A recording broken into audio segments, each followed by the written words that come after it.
Bienvenidos. Vamos a dar inicio a este panel, a este evento llamado Chile-California Connecting the Pacific Ocean Biological Corridor, conectando el Pacífico Oeste, el corredor biológico natural.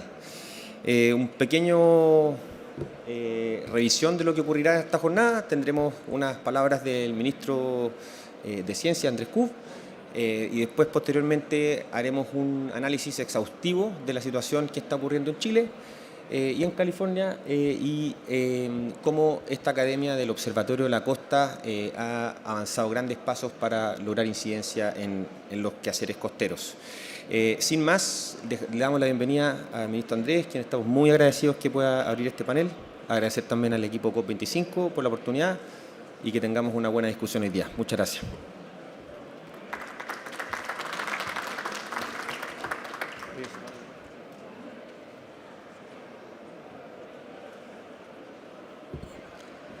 Muchísimas gracias una vez más, queridos amigas y amigos.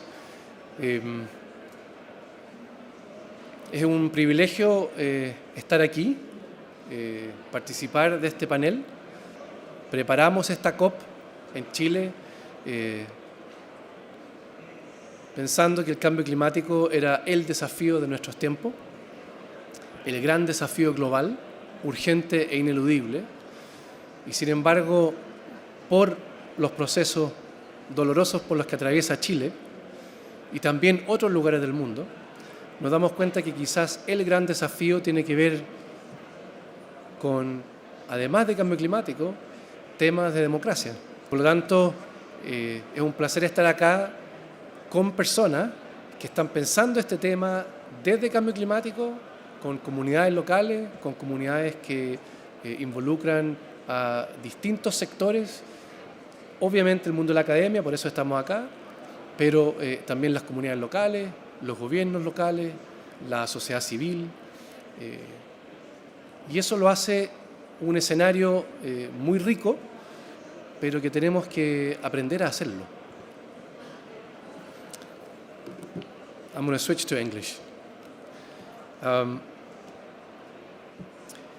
IPCC Special Report on the Oceans and the Cryosphere delivers a very strong message of the urgency of protecting our oceans against the effects of climate change.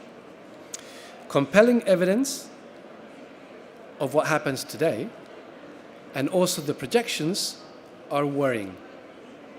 It's a difficult situation, but that situation cannot paralyze us.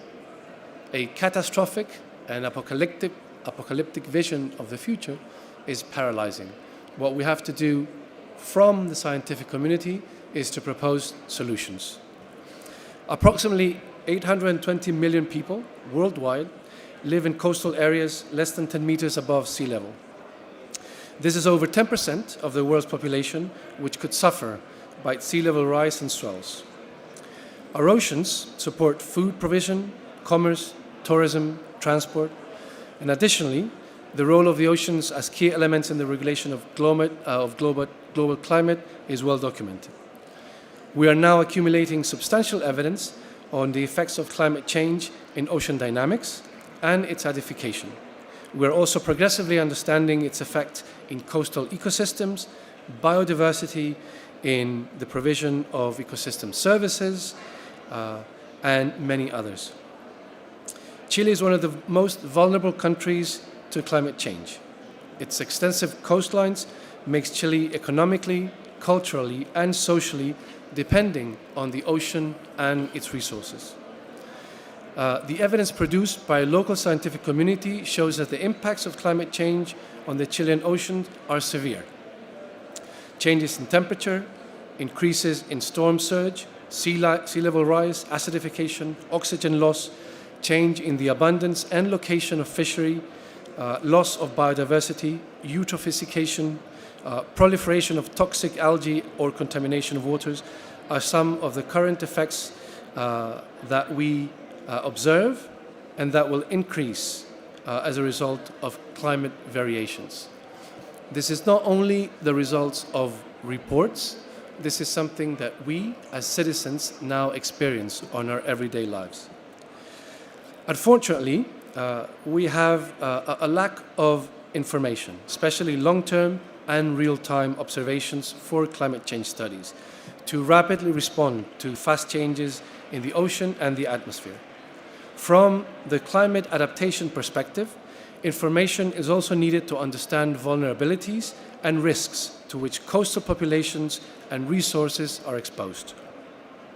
As a newly established Ministry of Science, Technology, Knowledge and Innovation, our aim is to promote the generation of scientific knowledge, but also the understanding of the research we fund, and especially the use of its results to improve well-being of all our citizens.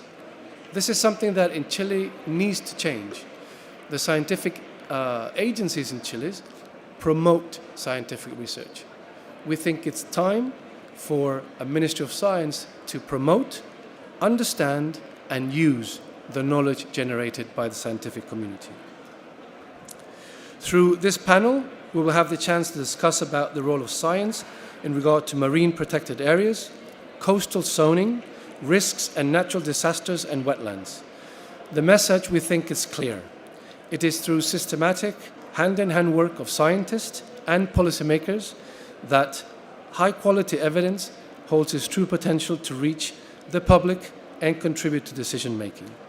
It is an honor, and a very timely honor, to accompany the scientific community in this formidable task of joining the evidence and public policy, of joining the evidence and local communities for a more participative democracy. Thank you very much.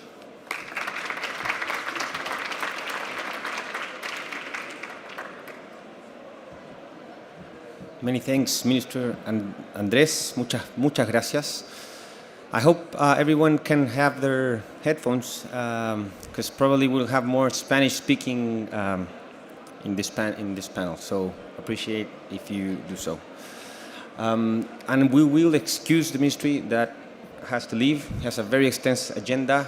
We really appreciate your opening remarks and looking forward to connect more on this work that is long-term work and the science is available for the ministry. Thank you so much. Y voy a partir brevemente contando del Chile California Council. Es una organización público-privado establecida en Estados Unidos que tiene el apoyo del Ministerio de Relaciones Exteriores. Esa es una innovación en la configuración de cómo se constituye una organización así para facilitar el trabajo público-privado. Trabajo público-privado que es tan necesario para poder facilitar los procesos transformacionales. Y en eso nosotros nos estamos dedicando, en facilitar los procesos transformacionales públicos-privados que faciliten la acción climática. Además del borde costero, nosotros nos dedicamos a la energía y cómo poder facilitar esa conversación que permita reducir las emisiones de carbón, cómo hacer mejor uso del suelo y del agua al hacer agricultura, y el temas marinos y temas de borde costero, que en particular California ha tenido una experiencia formidable de política pública de gran nivel, que es de todas maneras exportable a nuestras realidades y por qué no pensar en estas instancias multilaterales e internacionales en conectar un Pacífico completo. El borde costero. Chile y California son mellizos transhemisféricos. Nosotros tenemos un cordón montañoso que drena a valles fértiles que desembocan en el Océano Pacífico. Por lo tanto, nos encontramos que hay un crecimiento en Chile, que uno lo puede ver en otros territorios como el de California, que tienden a el aumento de los asentamientos costeros, de los asentamientos en el borde costero. El crecimiento demográfico va hacia el borde costero. Chile y California son país, estado costero por excelencia, por lo que llegamos a mencionar. Por lo tanto, se presenta una oportunidad de conectar política pública, conectar intenciones y poder relevar ciencia en el camino. Nosotros creemos que hay mucho upside cuando se habla del borde costero. Hay muchos highlights. Yo no soy científico, pero tenemos un panel increíble de ciencia que va a poder realmente respaldar lo que yo les voy a decir ahora. Pero el cambio climático donde más va a afectar es en el borde costero, es donde se van a producir los eventos extremos, es donde va a subir el nivel del mar, es donde se producen las tormentas costeras y eso tiene resultante grandes crecidas, tiene resultante grandes afectaciones a la población, a sus asentamientos y a la infraestructura que lo acompaña. Por lo tanto, eso al final en muchos lugares del mundo va a producirse en un aumento de la tasa de migración considerable, y eso también es parte muy incidente. En la agenda social, en el borde costero son los espacios públicos, son los espacios que generan bienestar a las personas y los espacios donde se producen injusticias medioambientales. Entonces, es una conversación que es multiministerial, es multidisciplinaria, reúne a muchos actores y es necesaria. Es muy difícil llevar esa conversación adelante, y podemos ver y tenemos la oportunidad de verlo como en California se realizó. Por lo tanto, hoy día uno puede ver la franja del borde costero o la zona costera desde el punto de vista terrestre, donde también lo van a poder respaldar científicamente mis compañeros que van a exponer después de mí, pero al final, ¿qué se reduce eso? Que se necesita tener un diseño resiliente, un diseño que nos permita soportar todos los cambios que se van a venir. Y que eso tiene que ver mucho con entender cuáles son los elementos naturales que nos protegen, los elementos naturales, los buffers naturales, que están compuestos por dunas, por vegetación, y que sin darnos cuenta los vamos perdiendo por los modelos de desarrollo y la distinta instrumentación que no ha estado todavía a la altura de los desafíos de hoy. Por lo tanto, hay muchos desafíos de cómo establecer estas primeras líneas, estos asentamientos humanos un poco más atrás. Las primeras líneas son donde uno las establece, pero sin embargo el ser humano quiere estar encima del mar, y hoy día se están produciendo costos que son altísimos, y es mejor prevenirlos a tiempo. En el punto desde el océano, si bien Chile ha hecho grandes esfuerzos y grandes resultados de proteger grandes espacios de aguas oceánicas, creemos que también hay que llevar esa protección marina hacia donde hay mayor impacto poblacional, mayor impacto a las personas, y donde hay mayor discusiones sobre los usos en los territorios. Y eso está en el borde costero. Por lo tanto, hablar de protección marina costera tiene múltiples discursos según cómo uno lo quiera ver. Biológicamente es bueno, biológicamente aumenta la biodiversidad, la masa de la biomasa, y eso está demostrado en el caso de California, está demostrado en ciencia, y de eso también se traduce a que eso tenga beneficios económicos en las pesquerías increíbles. Esos beneficios económicos también son parte de la discusión, son parte de la conversación, pero que tampoco son fáciles de abordar en el tiempo. Hoy día tenemos una discusión, tenemos una oportunidad, estamos aquí y se pueden visualizar estos elementos de norte a sur, y quizás no es tan lejos pensar que sí es posible. Hay una oportunidad política de relevar la ciencia, la COP25 acelera las discusiones, creemos que es muy positivo estar acá discutiendo sobre esto. Chile hoy día preside la Alianza del Pacífico, que si bien es una alianza para fines comerciales, ¿por qué no incluirla en estas cosas? Porque también tiene mucha conversación en lo económico. Y hoy día hay instrumentos disponibles y que se proponen desde la academia, que hoy día el Observatorio de la Costa es mucho más que una academia, reúne la ciencia, reúne las comunidades, y tiene una relación con la ciudadanía que es importante destacar, porque se extrapola y se unen todos los actores, todas las personas que tienen parte. Por lo demás, el observatorio se atrevió a poner en disposición este conocimiento, de elevarlo, de hoy día estar acá, de hablar con un Ministerio de Ciencia, y eso hoy día respalda antecedentes, nos permite avanzar a paso firme, y por qué no en estas instancias pensar en que podemos iniciar un proceso formal que no es rápido, y esto va a demorar años de discusiones, pero son discusiones muy nutritivas, discusiones que nos acercan, discusiones que están muy cerca del bienestar de las personas y de la agenda social, y por lo tanto son necesarias. Entonces creemos que hoy día en este panel tenemos una oportunidad de conversar estas cosas, y yo le quiero dar la bienvenida a mis compañeros que van a hablar después. Por lo tanto, esos son mis comentarios de hoy. Yo voy a moderar después una conversación al final para que todos puedan participar de la conversación y hacer preguntas y poder escuchar las opiniones de los expertos que van a continuar.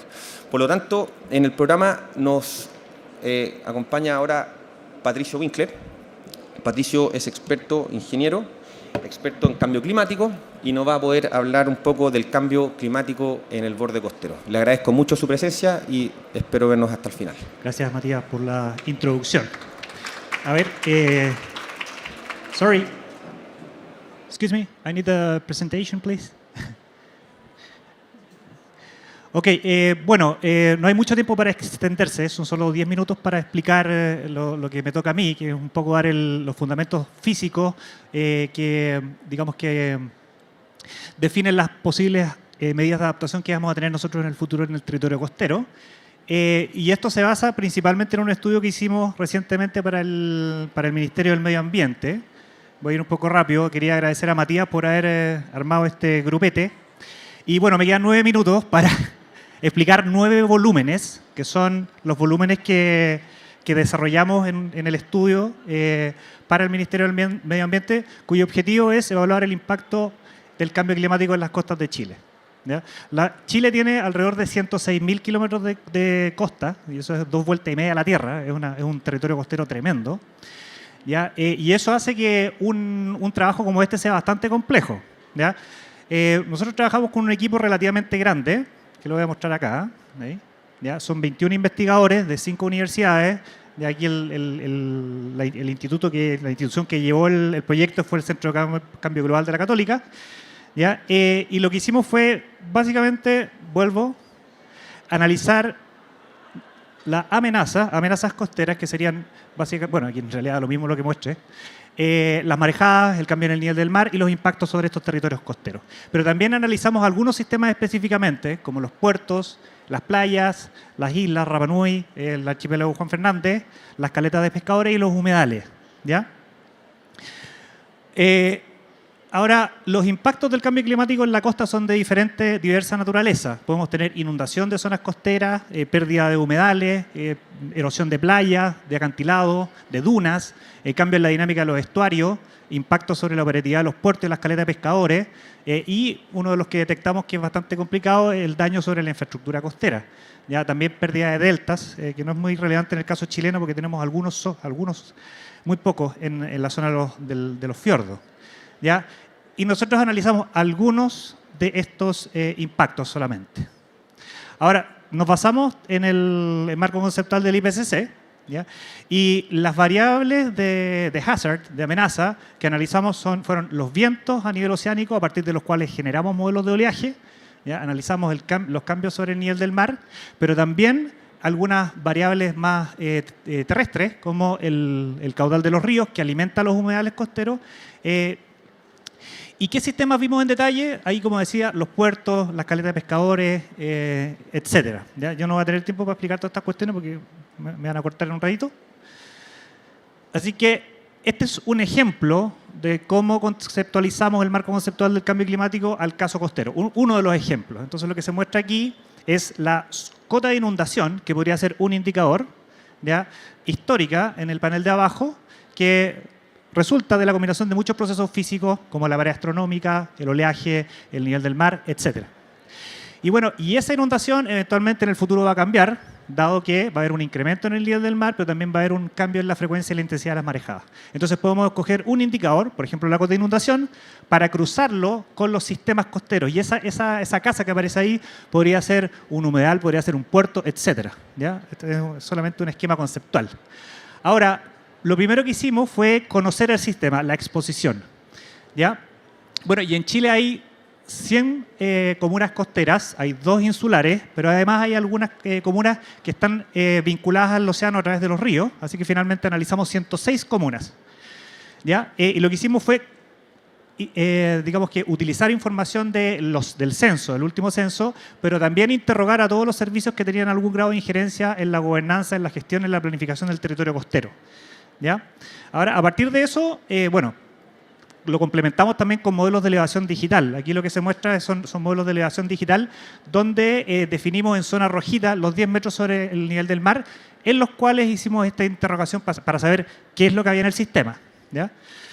La información está disponible en un sistema de información geográfica de libre acceso, no en este momento, pero en el futuro, en el portal del Ministerio del Medio Ambiente, y yo creo que va a ser una herramienta bastante útil de cara a la gestión y a la planificación del territorio costero. También hicimos participación ciudadana para cotejar la información que habíamos recopilado, ¿ya? Y tenemos algunos resultados. Ahí está la distribución poblacional de, bueno, a lo largo de Chile, cada 2 grados. Y vemos algunas conurbaciones donde hay bastante población. Al final, en términos generales, llegamos a la conclusión de que del orden de 900.000 personas viven en los primeros 10 metros sobre el nivel del mar hoy, ¿ya? 70% rural y el 30% es urbana. Y bueno, y tenemos también algunos mapas de exposición. El primero de arriba a la izquierda, que es donde definimos el sistema, que lo cruzamos con la inundación. Ahí donde dice hazard, hay unas líneas rojas y azules que definen esa cota de inundación que les mostraba en una diapositiva anterior, ¿ya? Hicimos también una jerarquización para ver cuáles eran las zonas críticas, porque el proyecto solamente se desarrolló en un año, ¿ya? Y finalmente definimos 12 zonas críticas que las analizamos en detalle, ¿ya? La mayoría son zonas portuarias, como Coronel, Valparaíso, Antofagasta, pero también pusimos énfasis en las islas, Rapa Nui y Juan Fernández, ¿ya? Y luego hicimos el análisis de las amenazas, ¿ya? Entonces, ¿qué amenazas hicimos? Bueno, calculamos vientos, oleaje, nivel del mar y también caudales. Y lo que se ven ahí son un mapa histórico del oleaje, una proyección y finalmente la diferencia entre las dos. Y esa es la diferencia que nosotros cruzamos con los sistemas para ver cuáles son los impactos del cambio climático. Una de las cosas que vimos es que históricamente había un incremento importante en la frecuencia de los eventos extremos. Las marejadas están creciendo y no solamente están creciendo en la zona central, sino que en todo Chile, y está constatado. Y también vimos el nivel del mar, ¿ya? En el nivel del mar lo que detectamos, ahí hay 3 registros del nivel del mar en diferentes lugares, Antofagasta, Valparaíso y Talcahuano. En la zona norte existe un descenso relativo del nivel del mar obtenido de mareógrafos, lo que de alguna manera puede estar vinculado al hecho de que haya un acoplamiento sísmico en el norte, porque desde 1877 que no hay un terremoto fuerte, ¿ya? Puede ser un indicio ahí. Entonces, una de las cosas importantes es que la evolución histórica del nivel del mar ha sido relativamente acotada, pero cuando viene un terremoto pueden haber deformaciones ecosísmicas, el terreno se puede levantar 3 metros, se puede hundir 3 metros, y eso hace que el análisis del nivel del mar en Chile no puede hacerse en forma solamente focalizando en cambio climático, sino que hay que considerar, hay que cruzar esa información con la variable sismotectónica, geofísica, ¿ya? También durante los años niños hay un incremento importante del nivel del mar, luego la variabilidad climática también es importante, ¿ya? Y luego hicimos proyecciones a mediados de siglo e incluso a fin de siglo, aunque no estaba dentro del estudio, ¿ya? Y llegamos a la conclusión de que en todo Chile, de manera más o menos uniforme, va a haber un incremento del nivel del mar y todo lo que nosotros vamos a identificar a mediados de siglo va a ser sustancialmente más intenso a fines de siglo. Como por ejemplo, inundaciones. Entonces lo que se muestra ahí es un evento extremo, ¿ya? De hecho mi oficina queda detrásito de uno de esos edificios, en una zona portuaria, ¿ya? Y ese tipo de manifestaciones va a ser cada vez más frecuente y más intensa en territorios costeros. Se murió. It's not working. Can you help me with the slides? Oh, sorry. Yeah. Bueno, después analizamos algunos sistemas. No sé, tú me decís cuándo pare. El caso de las playas, hicimos un trabajo con la Carola Martínez y analizamos 35 playas en diferentes regiones de Chile. Y bueno, y esta es una manifestación típica de lo que ocurre en una playa. Aquí tenemos, este es el Valparaíso, en un día cualquiera, después de una marejada, y eventualmente, por efecto de la marejada, la disposición de infraestructura dura para tratar de soportar ese tipo de efectos en el futuro. Esta es un poco la ingeniería del siglo XX, ya de tratar de rigidizar el territorio costero, y justamente una de las cosas que estamos tratando de hacer, de empujar, es ir hacia otro tipo de infraestructura que sea más blanda, verde, ya, infraestructura verde. Bueno, vimos tasas de erosión, entonces hay un dibujito que hizo la Carola donde se ve la playa de Anaquena, ¿ya? De hecho aquí hay un aju, que es un lugar ceremonial, Rapa Nui. Bueno, y ahí se ven varias líneas y esas líneas van mostrando cómo va evolucionando esa playa. Si nosotros hacemos eso a nivel de muchas playas, por ejemplo en la zona central de Chile, vemos que en general los puntitos rojos muestran una erosión alta, más de 1,5 metros al año. ¿Ya? Los naranjitos oscuros, esto es un poquito menos, pero siguen siendo erosivos. Finalmente, la conclusión es que alrededor del 80% de las playas que analizamos que son estas 35, están en procesos erosivos. ¿Ya? Muy pocas están con acreción, las playas están creciendo. Y aquellas que están creciendo, que son la excepción, están básicamente asociadas a deformaciones por los terremotos. Viene el terremoto del 2010, el terreno se levantó y luego la playa creció. ¿Ya? Pero en general la tendencia es que hay erosión y este proceso va a ser cada vez más intenso. Aquí hay algunas proyecciones que hicimos a mediados de siglo, donde se ve una playa como, bueno, es una playa cualquiera, Cochoa en Viña del Mar, donde se ve la línea de costa actual, y esa sería la erosión de la playa, un minuto. ¿Ya? La erosión de la playa en términos promedio a mediados de siglo. ¿Ya? Esto lo replicamos en diferentes lugares y llegamos a la conclusión que en Chile las playas van a ir perdiendo del orden de 5 a 25 metros a mediados de siglo. Luego hicimos un análisis de los puertos y con esto termino. Ahí lo que se muestra es la estadística de cierre de puertos desde el año 2008. No había información previa en las principales zonas portuarias de Chile. Y uno de los resultados, sonó el pito, ¿ya? Uno de los resultados es que en los últimos años ha habido del orden de 10.000 cierres de puertos en Chile, con las implicancias económicas que eso tiene. Y bueno, hicimos estimaciones también a futuro. Y una de las conclusiones de este estudio es que algunos puertos van a ser beneficiados por el cambio climático porque va a haber un cambio en la dirección del oleaje y algunas bahías van a estar más protegidas, pero otros no. Depende mucho de la orientación muy local. Finalmente, última diapositiva, quería mostrar el caso de los humedales porque yo sé que después vamos a hablar. También detectamos que algunos humedales, como por ejemplo el Yali, se ha venido encogiendo en el tiempo, producto, primero, de la reducción en los caudales que generan esos humedales, pero también existe un importante cambio en la salinidad por efecto del sobrepaso asociado a las marejadas y el aumento del nivel del mar que traen agua salada y eventualmente pueden cambiar la salinidad de esos cuerpos de agua y la distribución de vegetación. Eso. Muchas gracias, Patricio. A continuación los vamos a dejar con el doctor Rodrigo Cienfuegos, quien es director e investigador de CIGIDEN y el Observatorio de la Costa. Adelante, Rodrigo. Nos va a hablar de riesgos y desastres naturales en el borde costero. Ya, muchas gracias. Bueno, voy a complementar y voy a seguir en el hilo de lo que estaba presentando Patricio para enganchar en relación a cómo no estamos incluyendo el tema del riesgo por amenazas naturales en la manera en que nos planificamos, en la manera en que nos desarrollamos, y específicamente en la zona costera, pero también en todas las zonas bajas que están alrededor de ríos, o estuarios o humedales. Entonces voy a hacer una mirada de esa perspectiva en relación a algunas cosas que están en nuestras normativas, en nuestras leyes y que han tenido consecuencias importantes sobre la preparación frente a nuestras amenazas naturales. Lo primero es, este es un gráfico que muestra en el tiempo los distintos tipos de fenómenos naturales que han generado al menos 10 personas fallecidas, 100 o más personas que fueron afectadas por uno de estos eventos naturales, que ha habido declaración de estado de emergencia, etcétera, y vemos ahí que en rojito están los fenómenos geofísicos, que son terremotos, tsunamis, volcanes, que es bastante continuo en el tiempo, se va acumulando, y algunos de ellos que son catastróficos, con terremotos realmente importantes y además con tsunami. Y los colores amarillo, verde y celeste son eventos asociados más bien a fenómenos climáticos, de origen climático y meteorológico. Ellos han ido creciendo fuertemente en sus impactos en las últimas décadas. Sin embargo, en términos del número está cada vez más repartido, podríamos decirlo, pero los impactos económicos y en términos de número de personas fallecidas, los terremotos y los tsunamis siguen llegando la delantera por lejos. Bien, ¿y qué pasó en el 2010? En el 2010 tuvimos un terremoto y un tsunami, el más importante en 50 años en Chile, y tuvimos impactos grandes en diversas ciudades, en diversas localidades costeras.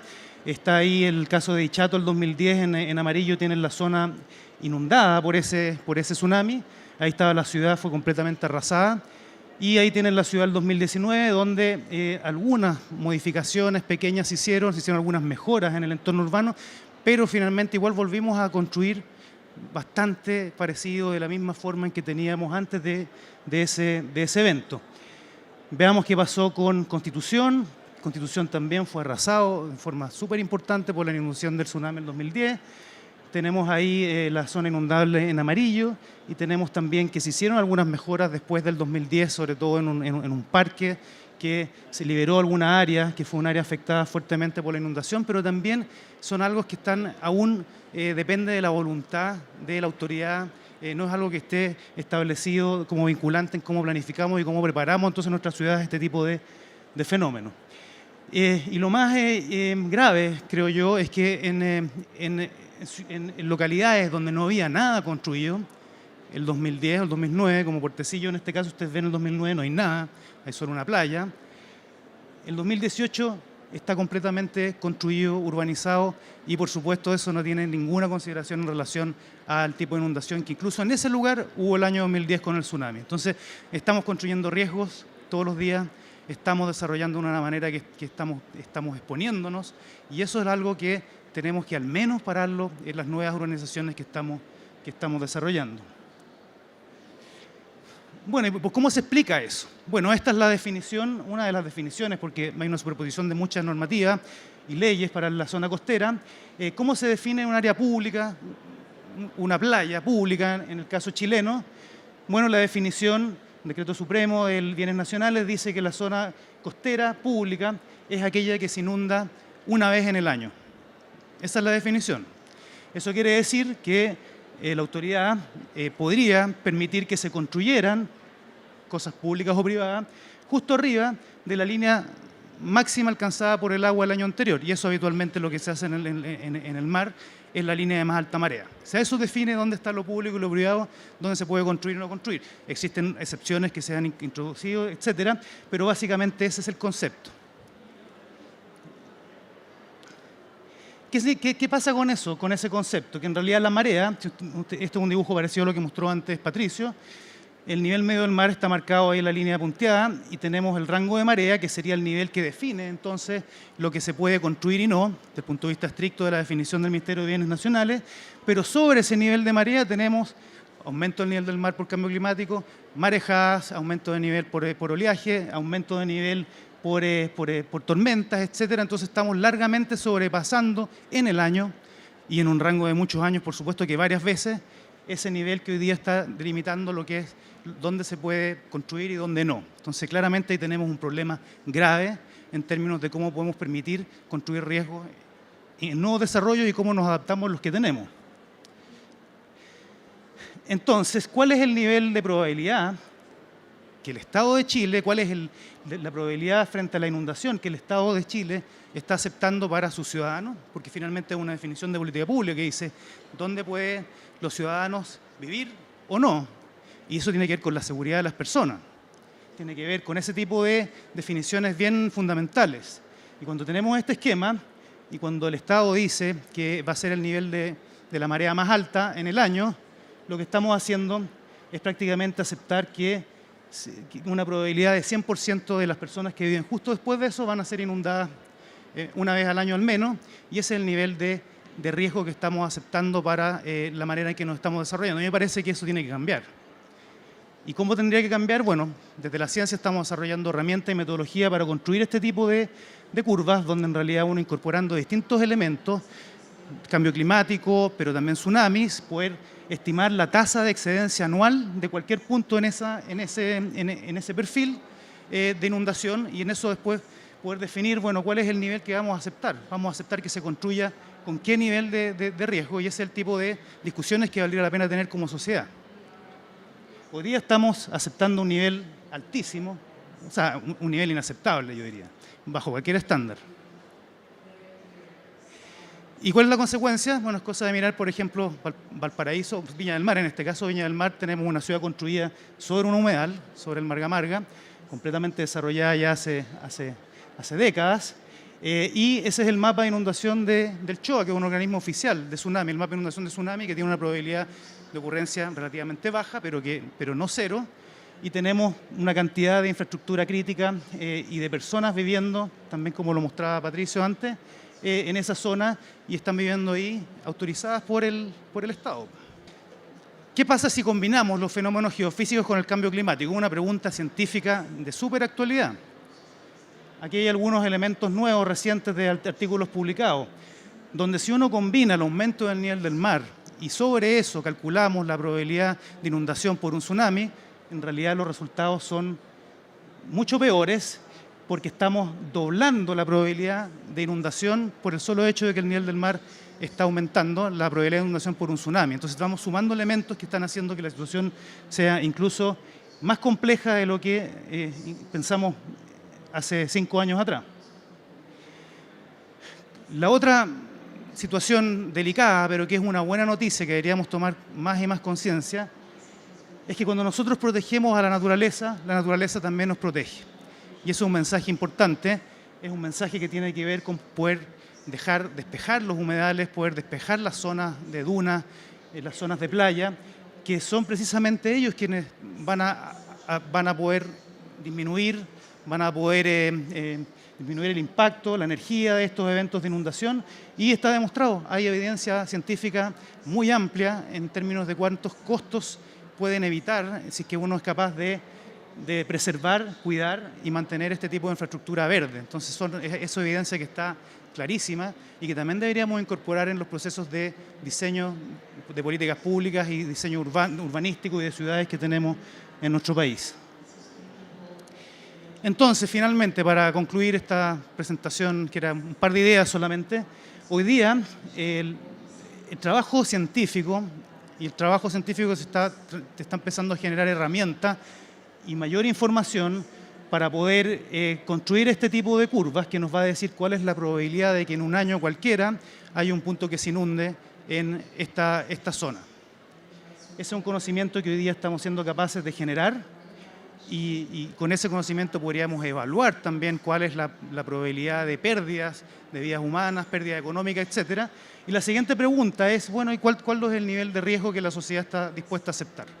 Y ese nivel de riesgo es una discusión que tiene que involucrar a todos y todas, porque no es una definición tecnocrática, no es una definición técnica, es una definición política. Y esa definición política requiere una discusión abierta, una discusión en la cual pongamos los pros y los contras y decir cuánto estamos dispuestos como sociedad y cuánto el Estado va a tener que ponerse firme ahí para que podamos preservar ese nivel de riesgo que estamos dispuestos a aceptar. Esa yo creo que es parte de los elementos nuevos que la ciencia está siendo capaz de entregar y que los gobiernos y las políticas públicas están obligados a tomar. Eso, muchas gracias. La doctora Carolina Martínez, quien es geógrafa y también investigadora de CIGIDEN y del Observatorio de la Costa. Carolina ha trabajado mucho por el Observatorio de la Costa y mucho para lograr una ley de costa, y eso es lo que nos viene a contar hoy. Muchas gracias, Carolina. Buenas tardes. Existe bastante evidencia científica en Chile para establecer que tenemos una condición crítica de cambio en nuestra costa y por lo tanto urgen medidas adaptativas principalmente para hacer frente al cambio climático, pero también a la fuerte antropización que hoy en día estamos viendo y que tenemos muy poca vinculación a instrumentos de planificación territorial que permitirían regular esta forma de ocupación de la zona costera. Básicamente, nuestro diagnóstico no es distinto de lo que ocurre en el resto del mundo, principalmente una antropización muy agresiva, utilizando el concepto de sol y playa en la costa y que está generando segundas residencias y una oferta inmobiliaria muy relevante y que ha terminado por configurar extensas áreas metropolitanas que hoy en día se encuentran también exponiendo a mucha cantidad de gente a desastres naturales como de manera recurrente ocurren en Chile. Eso también ha provocado otros fenómenos de elitización, principalmente segregación social, al configurar también áreas residenciales de altos ingresos, pero también tomas y campamentos. También un fuerte extractivismo asociado al modelo económico que tiene Chile, donde se están explotando de manera muy agresiva nuestros recursos marino-costeros y nos está generando también un problema a la sostenibilidad futura.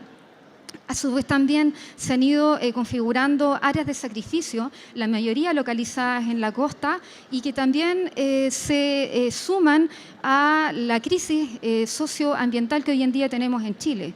Por lo tanto, tenemos un conjunto de actividades económicas de alto impacto que configuran esta situación de crisis hoy en día y que a su vez también se vinculan con eventos extremos y desastres como ya mostró Pato y Rodrigo.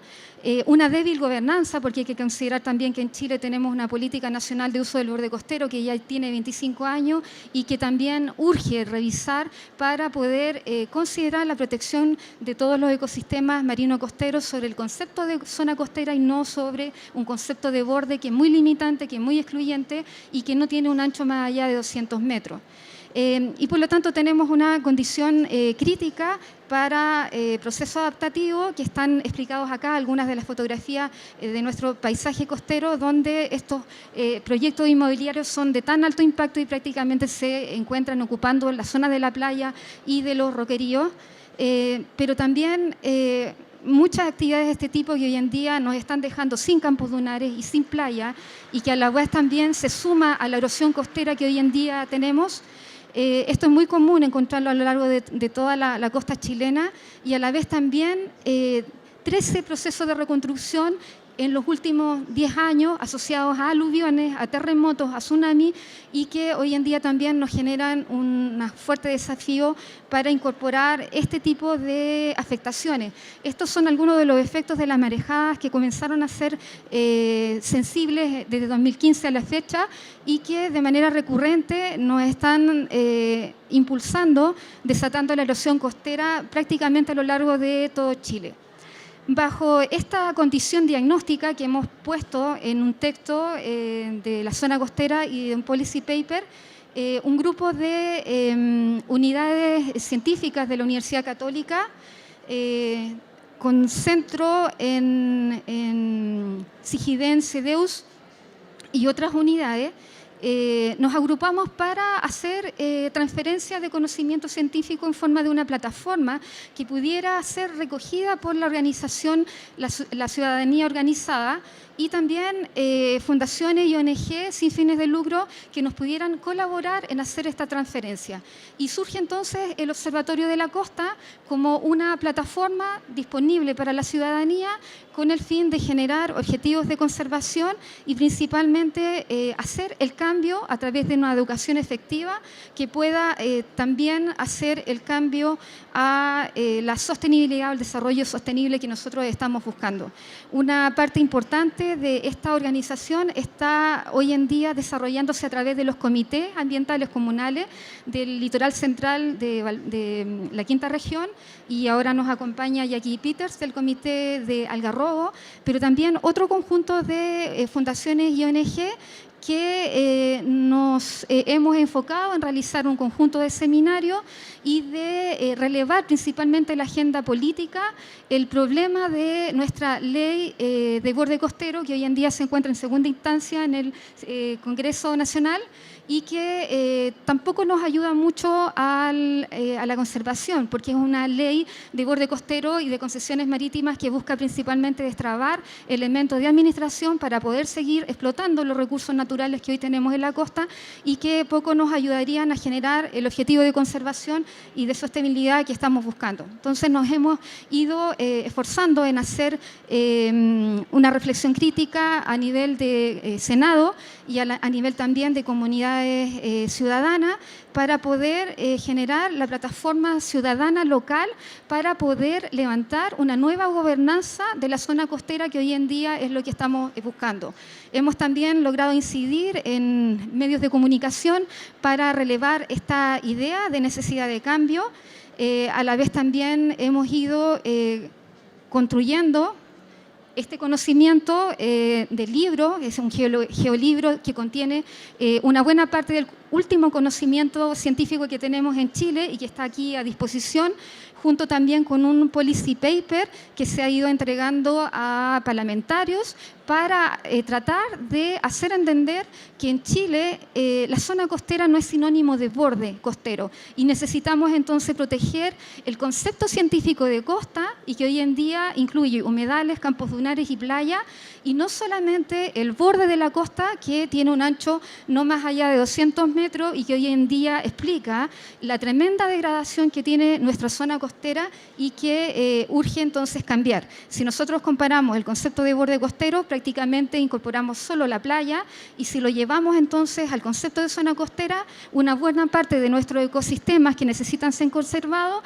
hoy en día vemos que están totalmente urbanizados, humedales rellenados para asentamientos urbanos, y también se cruza y explica el por qué tenemos esta categoría de desastres naturales en Chile. Una buena parte de nuestro Producto Interno Bruto se gasta en reconstrucción de tremendos desastres que hoy en día se podrían revertir si tuviéramos una buena gobernanza de la zona costera. Y algunos de estos problemas también han ido aflorando en la crisis social que hoy en día estamos viviendo, y los problemas de la costa que se ligan con equidad social se vinculan entonces con justicia ambiental. Y estos temas entonces nos están sirviendo a nosotros para validar nuestros objetivos hacia la conservación de la zona costera.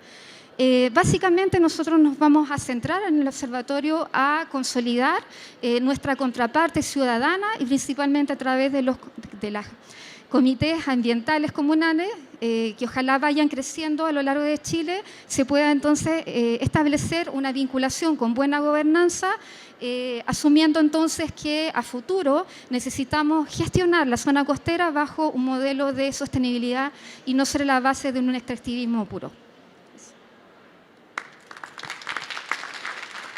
A continuación, vamos a tener una visión costera desde los humedales y el uso del agua. Carolina Jarpa nos acompaña, quien es consultora de la Universidad Austral y del Observatorio de la Costa. Bienvenida, Carolina. Gracias.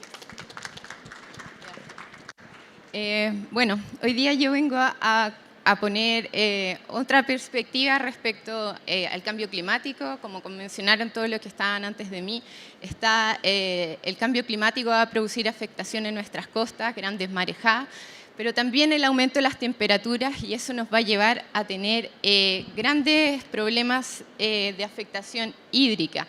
Y la crisis hídrica va a incidir en sistemas de humedales costeros, que principalmente su elemento basal es el agua. Por lo tanto, esta va a ser la perspectiva de lo que voy a comentar hoy día. Ahí. La afectación hídrica en los humedales costeros es muy relevante. Los humedales costeros son la primera línea frente al cambio climático, y una de sus principales amenazas, como ya sabemos, son algunas naturales incididas por el cambio climático, como la afectación de las altas temperaturas, pero también una muy importante es antrópica y producida por los seres humanos, y está dada por la desecación, y que produce una escasez hídrica debido a un mal uso, a un uso irracional del agua.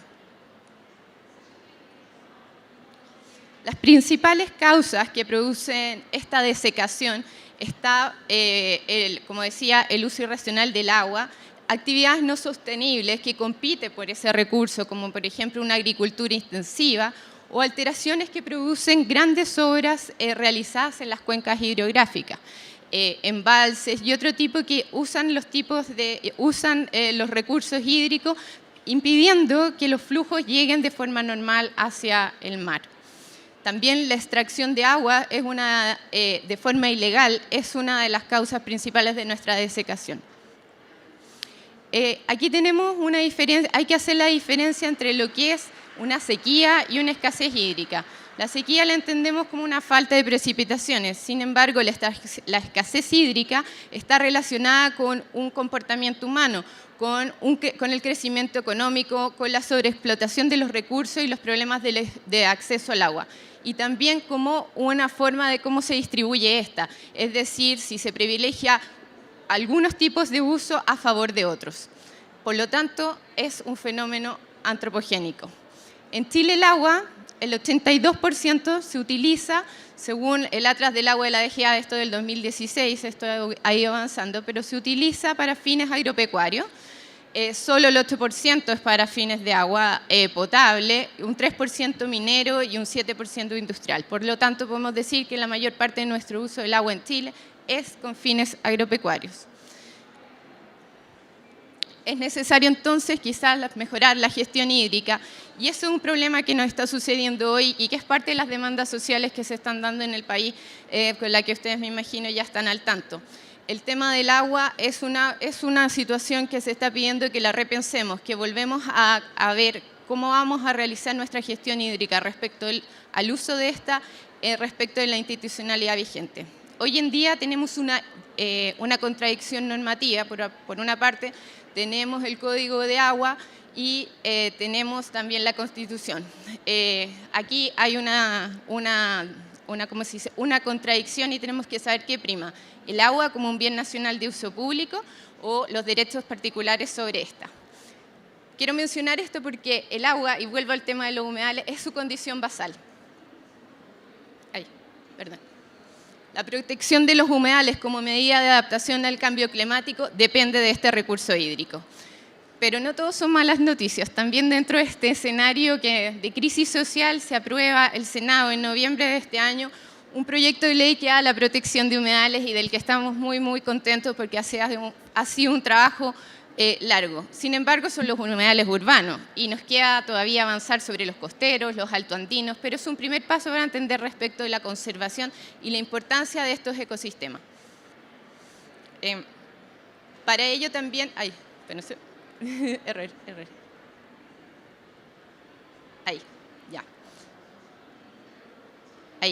Otra ajuste normativo que el Observatorio de la Costa está impulsando tiene que ver con la Ley de Borde Costero, que no voy a entrar en detalle porque ya lo he mencionado anteriormente, pero también es repensar cómo estamos considerando nuestro borde costero y que permita una conservación de estos ecosistemas. ¿Ya? Next. Ya, aquí quiero llegar. Soluciones basadas en la naturaleza. Tenemos una problemática, que es el cambio climático, su escasez hídrica. Existen soluciones que podríamos aportar y que podríamos considerar. En Chile tenemos una situación que no se fomenta el uso y reutilización de las aguas residuales. Podría ser esta una forma de conseguir este recurso hídrico para mejorar la conservación de estos importantes ecosistemas que prestan servicios relevantes, ya sea, como lo decían todos mis compañeros anteriormente, es para toda la afectación que viene del cambio climático costera, pero también para conservar la biodiversidad, permitir que especies migratorias puedan mantener su flujo, como por ejemplo las aves y otras muchas cosas. Entonces, y como también impedir la intrusión de agua salada en el suministro de aguas subterráneas. Tenemos esta posibilidad y esto se ha ocupado en muchos países, en Estados Unidos, en Arabia Saudita. Ya son reales este tipo de soluciones, solo necesitan ajustes normativos y una implementación para hacerlo. Fundación Chile hace muchos años viene haciendo estudios que soportan este tipo de teoría y se pueden realizar. Hacia el otro, perdón. Entonces, frente a este desafío, es necesario fomentar la reutilización de los recursos hídricos y conservar los humedales. Hace más de 20 años atrás, Chile tomó una decisión importante, que fue la sanitización de las aguas. Antes las personas se veían afectadas porque las aguas no eran sanitizadas y liberadas directamente sobre los caudales. Esa decisión permitió hoy día tener más del 100% de las aguas en Chile sanitizadas. Una posibilidad hoy para enfrentar la afectación del cambio climático podría ser eventualmente la reutilización de las aguas y la conservación de nuestros humedales. Gracias. Muchas gracias, Carolina. Ahora vamos a ver una visión muy importante en esta discusión. Tenemos a la presidenta del Comité Ambiental de la Comuna de Algarrobo y miembro también del Observatorio de la Costa. Viene directamente a Algarrobo. Los quiero dejar con Jacqueline Peters para que nos pueda contar su relato. Es mi primera vez en un lugar tan importante, con gente tan importante. La verdad es que voy a partir a lo mejor leyendo un poco y quizás le voy a ir explicando las imágenes que van a salir porque las tengo que correr yo y esa parte no sabía tampoco. Me imagino que es la flecha de acá, ¿ya? Bueno, ahí está la presentación inicial. Comité Ambiental Comunal de Algarrobo es una instancia de participación ciudadana donde hay miembros voluntarios que trabajan allí en beneficio del medio ambiente, en educar a la comunidad básicamente. El hecho de habernos incorporado al Observatorio de la Costa nos lleva a un desafío mucho mayor. Voy a cambiar para que no se aburran con eso. Ese es el río que trae las aguas para el área metropolitana, el río Maipo. ¿Lo ubican algunos? ¿No? Ya, el río Maipo. Ahí se realizan actividades de participación ciudadana, limpieza. Básicamente es eso. Nosotros los comités ambientales nos dedicamos más que nada a conservar los lugares, a preservar los lugares. En el tema de la ciencia ha sido muy difícil incorporarse porque no estamos familiarizados con los términos, pero ahora estamos todos dispuestos a aprender. Yo creo que ahí está lo básico. Educarse es una herramienta de cambio social. Así es que allí vamos. ¿Para allá? Ese es el otro extremo, donde está Algarrobo, que es la provincia de San Antonio, en la quinta región. Hacia el sur, dijimos el río Maipo, acá con un humedal que también está, es un santuario de Tunquén. Ahí realizamos más cosas de la onda espiritual, ¿ya?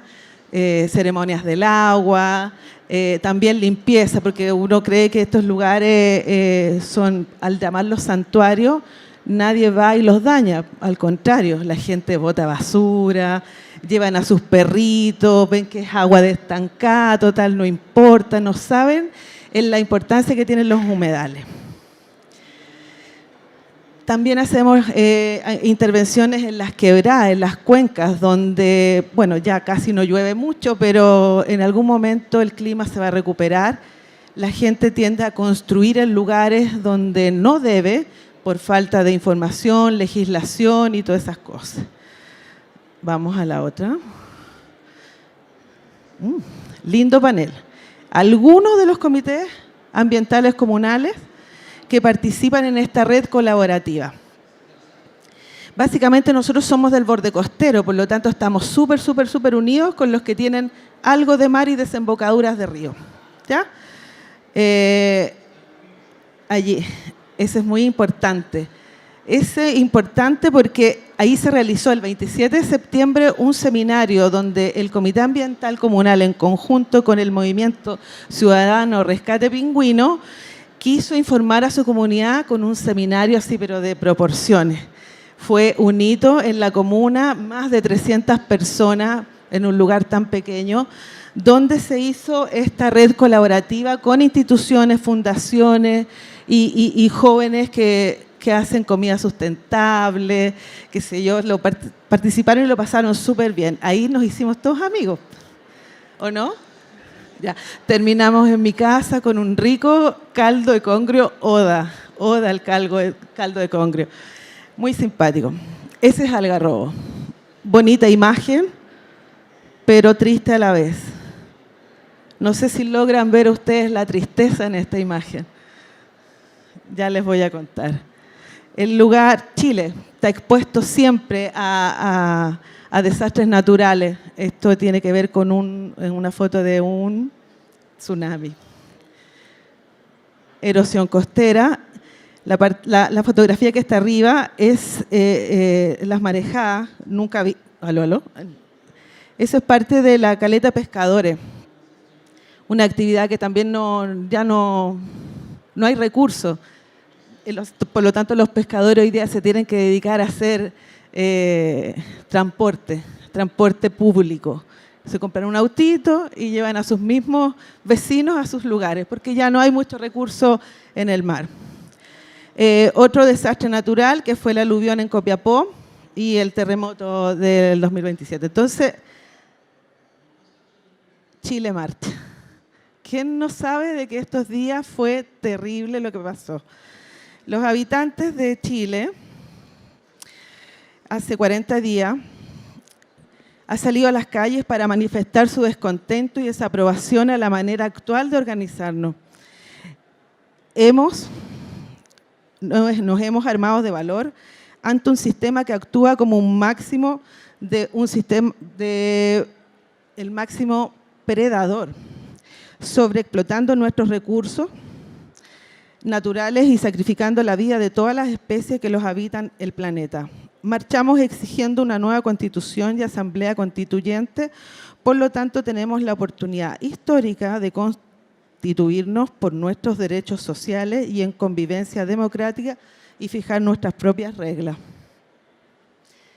El Comité Ambiental educa, va a los colegios, hace campaña con los niños, porque ahí está la semilla. Ellos son los que tienen la tarea de preservar lo que nosotros les enseñemos a hacer. Pero no tan solo con los niños, también a los adultos. En la parte legislativa hacemos algunas vinculaciones con otras áreas, no tan solo con la ciencia. Estamos todos nutriéndonos de temas muy importantes. Y aquí está el tema triste que les contaba. Bueno, la sociedad civil se ha manifestado y ha participado en la transformación y de allí existen los comités ambientales y otras organizaciones Voy a tomar agua. ¿Me espera? Yo soy bien informal para estas cosas. Espera.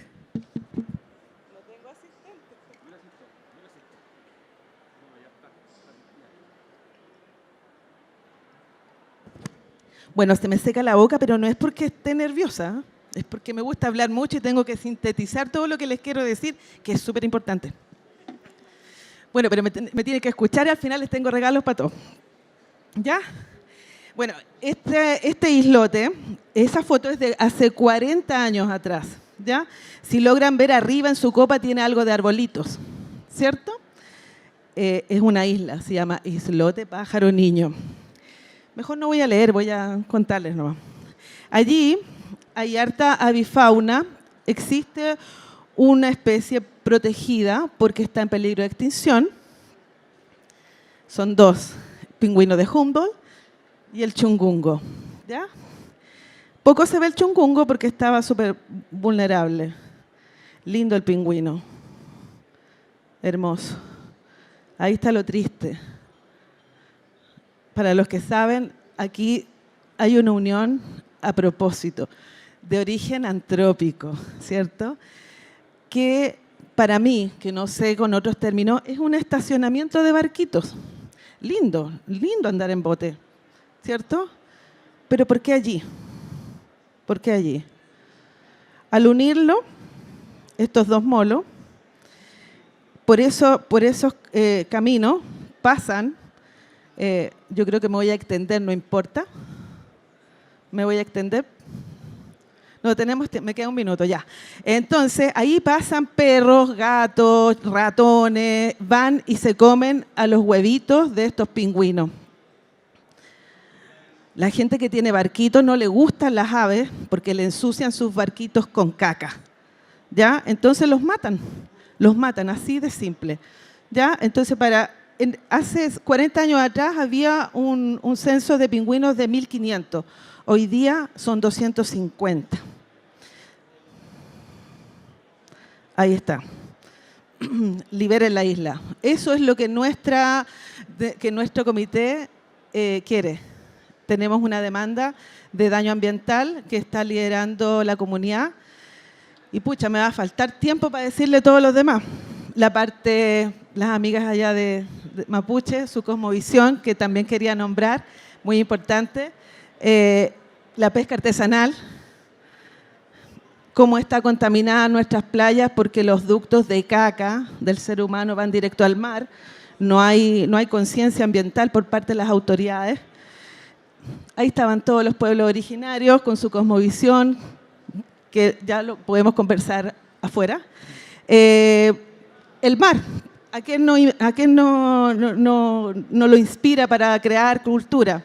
Pablo Neruda vivía muy cerca de donde vivo yo, Nicanor Parra también. Así es Algarrobo, así está hoy día y puede apreciarse. Ya, pero antes de terminar le quiero decir por qué estamos aquí, cortito. Ya.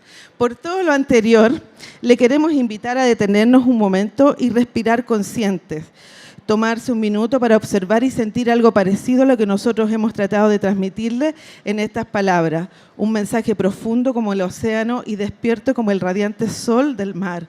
Para que trabajemos juntos, ya no solo en parar de destruir, sino que en recuperar. Necesitamos la voluntad de los sectores económicos, políticos, tecnológicos, espiritual, emocional y cada una de las áreas de desarrollo de la humanidad para intentar recuperar parte del daño causado por varias generaciones a la Tierra, los océanos y sus habitantes. Además, aprender de los equilibrios naturales para educar en cómo vivir principalmente en armonía con los ciclos del planeta y por sobre todo los intereses personales y en especial por sobre los intereses económicos.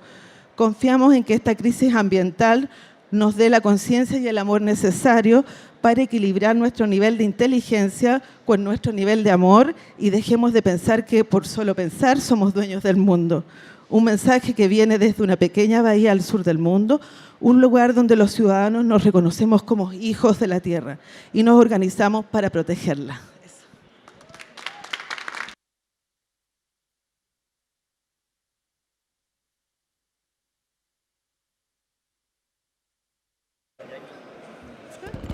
Ya que quise decir que no se vayan sin los regalos. ¿Cómo estamos de tiempo? Empezamos partido un poquito tarde. Bueno, quiero invitar al panel que pueda acompañarnos.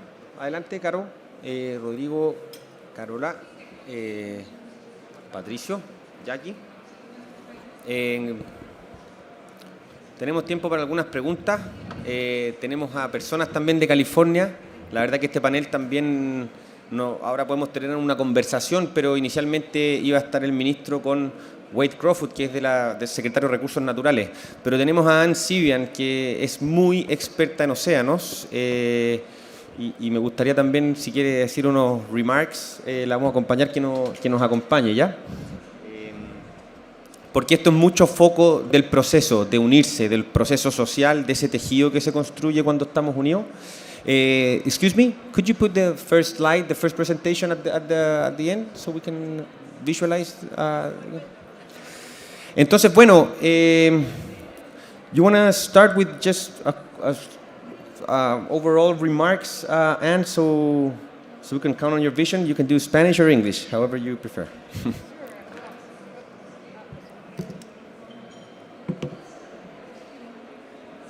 Anne is a doctor from the Ocean Conservancy, very much involved in the Marine Protected Life Act.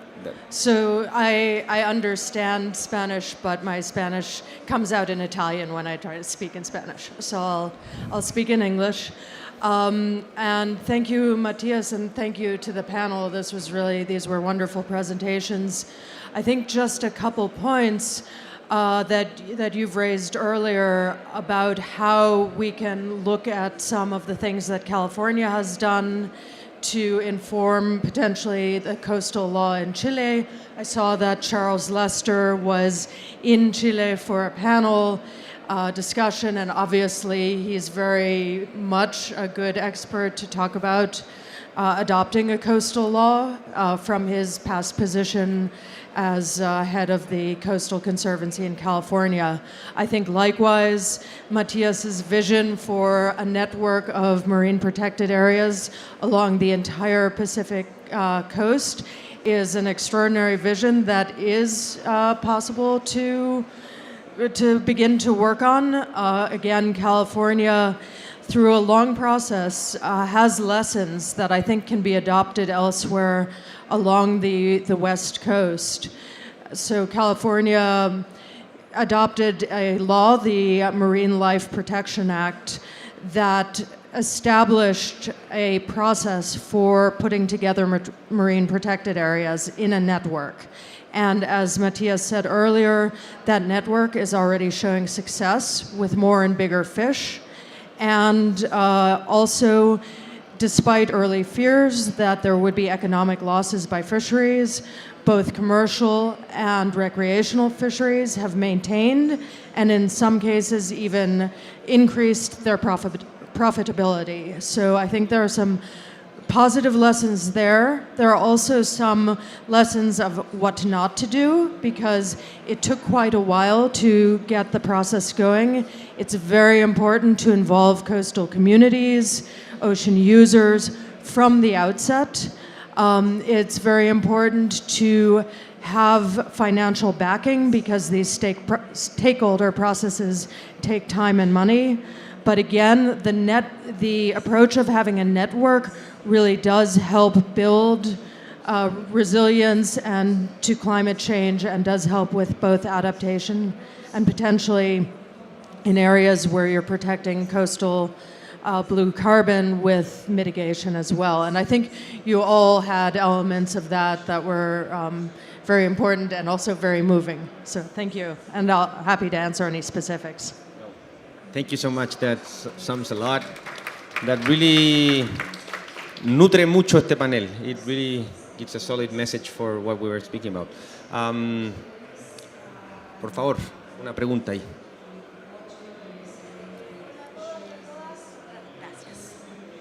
Paulina Acevedo, del Observatorio Ciudadano, una organización no gubernamental de derechos de pueblos indígenas y de derechos humanos. Quiero hacerles una pregunta, pero necesito hacerles en la introducción de que el Acuerdo de París tiene en su preámbulo un párrafo completo que dice que los gobiernos, al adoptar sus políticas en torno al cambio climático, deben considerar sus obligaciones internacionales en materia de derechos humanos. Y identifica algunas poblaciones y habla de los pueblos indígenas, de las mujeres, de los niños, al momento de hacerlo. Entonces, como hay una ley de borde costero, me surgieron muchas cosas, pero me surgió sobre todo el hecho de que no solamente hay que pensar con un enfoque de cambio climático de riesgo, como decía, sino de manera más integral, y cómo protegemos la vida de las personas. Me quedé con lo que tú decías, de que tenemos una aceptación de edificación que supera todo estándar de razonabilidad, ¿verdad? Y tenemos, además, que resolver cómo hacemos para adaptar, se decía en lenguaje de cambio climático, lo que hoy día está. Mi pregunta es súper concreta. Cuando en el fondo el Estado puede estar poniendo en riesgo las vidas de personas y frente a un riesgo que es inminente y claro, medido y observado, ¿no procede tal vez la posibilidad de la expropiación como un mecanismo de protección de vidas? Sabemos que la explotación está incluso garantizada en la Constitución de la dictadura como un mecanismo de bien público. Es decir, es que es importante porque es llevar la reflexión a un poco más allá de lo que hasta ahora se ha llevado, y es lo que está pasando hoy día en Chile, ¿no? Entonces, si podemos frenar las inmobiliarias que están hoy día situándose, si podemos generar una respuesta para esas personas que han sido forzadas a llegar con precariedad a la costa, porque si no, después el responsable va a ser el Estado, ¿no? Y no el privado que construyó, ni no la persona que adquirió. Yo creo que ese enfoque hay que tenerlo. Entonces, si ustedes consideran que dentro de un pensamiento futuro y visto los riesgos, la expropiación debiera ser algo que se introduzca. Me gustaría también pensar, si ustedes han pensado en un plebiscito comunal también para una gobernanza del borde costero, y lo hice ayer también, perdón que no me corten, las desalinizadoras, porque no es lo mismo construir edificios que construir industrias, ¿no? Que frente al riesgo van a contaminar mucho más que lo que es la destrucción de un edificio. Entonces, en California tuvieron un plebiscito para frenar una desalinizadora, y me gustaría que contara algo de esa experiencia. Muchas gracias. Quizás, porque creo que fue un buen resumen el comentario, creo que no vamos a tener mucho tiempo para más preguntas, pero podríamos, bueno, si hagamos. ¿Alguien quiere tomar esa pregunta? I'm actually not that familiar. In a couple of places where desal plants have been proposed, they have not been approved, but there's not a state law that opposes or does not allow desalination plants. So they are a county-by-county decision or a locality-by-locality decision. And thus far, they have not been approved. One has been approved. Lisa, where's the one that's been approved? in Southern California, but along the Central Coast, there's been substantial opposition and they have not been approved. But it's a case-by-case situation. Mire, yo quiero hacer un comentario respecto de la desalinización, pero tal vez desde una perspectiva un poquito más amplia. Y en el caso particular de Chile y en general, cuando tienes zonas industriales con aguas abrigadas, no solo tienes desalinización, tienes termoeléctricas, tienes puertos, y uno de los problemas que tenemos nosotros en Chile es que la evaluación ambiental de proyectos nuevos no necesariamente exige calcular las sinergias que se pueden generar entre diferentes tipos de vertidos. Luego tenemos lugares como Quintero, que son zonas de sacrificio terrestre, pero también sumergidas. Y yo creo que el sistema de evaluación ambiental en Chile debiera migrar hacia una visión bastante más integral, donde las desalinizadoras son parte del problema. Aló, aló. Vamos a hacer algo, vamos a tener que conversar a la salida porque afuera me están como haciendo así, por presionando. favor. Pero yo pero quiero podemos hacer responderle a la amiga sí, que preguntó. 30 segundos, Jackie, de palabra al cierre. Menos que después, eso. Sí, nosotros hicimos presión dentro de nuestra comuna para que exista la consulta ciudadana y es ahora el 15 de diciembre. Perfecto. Solo a modo de cerrar la idea, el objetivo, y responder a su pregunta, el objetivo del Observatorio de la Costa es hacernos cargo de las problemáticas del borde costero. Estamos trabajando y proponiendo con la mejor ciencia disponible avanzar hacia la construcción de una nueva ley de borde costero, y en ese sentido los mecanismos que se utilicen o cómo se resuelva, nuestra expertise es aportar con el conocimiento para la toma de decisiones y mejorar con eso la incidencia en ella. Rodrigo. Claro. Sí, también sobre la pregunta de solamente la expropiación. Bueno, la verdad que a medida que existe información que validada y sobre el cual nosotros podamos poner públicamente a disposición, donde por ejemplo podamos poner en evidencia que hay personas que no van a poder evacuar de algún lugar cuando existe un tsunami o ese tipo de información va a estar ahí y va a haber que hacerse cargo. O sea, y ojalá que nos hagamos cargo en una discusión, como decía antes, que involucre, digamos, una toma de decisiones, porque es compleja esa decisión, porque tiene implicancias económicas, implicancias en muchos sentidos, pero la información va a empezar a estar disponible y nos va a empezar a cuestionar qué estamos haciendo nosotros ahí. Y creo que ese es el rol de nosotros como academia, y en la medida que esos datos y esos informes estén sobre la mesa, cuando eso ocurra, va a tener consecuencias. Entonces, mejor que evitemos que llegar hasta ese punto. ¿Caro? ¿Lo último? Sí. Súper lo último. 10 segundos. El observatorio va a estar enfocado en una propuesta de ley de costa y no de una propuesta de ley de borde costero como actualmente se está discutiendo. Eso es súper relevante porque el concepto de borde es el que tiene enfermo a la zona costera en Chile, y eso es lo que hay que cambiar. Y segundo, sobre la base de la participación ciudadana, es vital para generar la gobernanza nueva del siglo XXI, pero con la gente al lado de nosotros. Sí. Muchas gracias. Y justamente esto es sistémico, es de largo plazo, y aquí hay un muy buen equipo que va a poder ayudar a la conversación. Disculpen, no pudimos más preguntas. Gracias.